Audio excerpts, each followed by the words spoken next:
Hello student welcome to Biren's academy. देख जो मानकर भी एसएसबी पीजीटी है कि ओपीएससी पीजीटी जी रिजल्ट बाहर है तो से गोटे अपरच्युनिटी कौन आसला ना गेस्ट फैकल्टी रिक्रुटमेंट आउ थे कौन कि अपग्रेड हायर सेकेंडरी स्कूल आसला।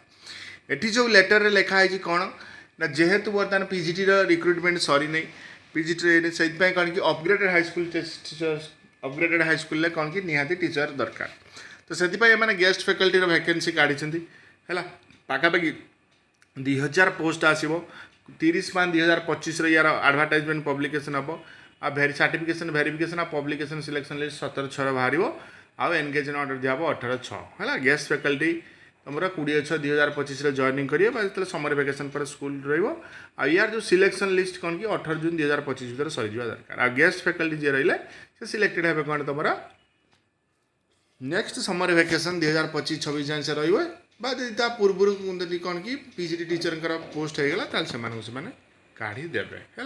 तो ये थिला तुम कौन कि सब detail school and mass education department यहाँ आसी upgraded higher secondary school during academic 25-26। Okay, thank you.